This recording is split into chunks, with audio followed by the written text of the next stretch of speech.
কিশোরগঞ্জের কাটিয়াদীতে এক শতবর্ষী বৃদ্ধের মৃত্যু ঘিরে ঘটেছে ব্যতিক্রমী এক ঘটনা।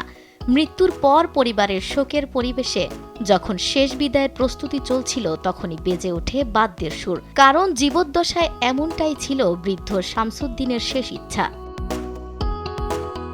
স্থানীয় সূত্র জানায়, কাটিয়াদী উপজেলার পূর্ব কাহেতের টেকি গ্রামের বাসিন্দা শামসুদ্দিন সম্প্রতি মৃত্যুবরণ করেন। মৃত্যুর আগে তিনি তার সন্তানের কাছে ওসিয়ত করে যান যেন মৃত্যুর পর তাকে বিদায় জানানো হয় বাদ্যযন্ত্র বাজিয়ে।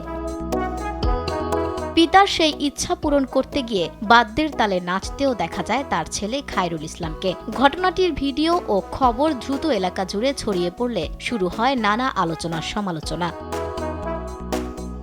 পরে বিষয়টি স্থানীয় গণ্যমান্য ব্যক্তি ও ধর্মীয় নেতাদের নজরে এলে তারা পরিবারের সঙ্গে কথা বলেন। তাদের হস্তক্ষেপে শেষ পর্যন্ত মুসলিম রীতি অনুযায়ী জানাজার আয়োজন করা হয় এবং জানাজা শেষে শামসুদ্দিনকে দাফন করা হয়।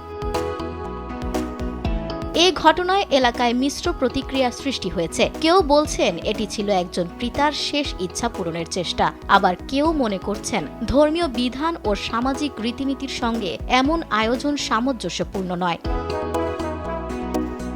তবে সব আলোচনা সমালোচনার শেষে শতবর্ষী শামসুদ্দিনকে চিরনিদ্রায় শায়িত করা হয়েছে নিজ গ্রামের কবরস্থানে।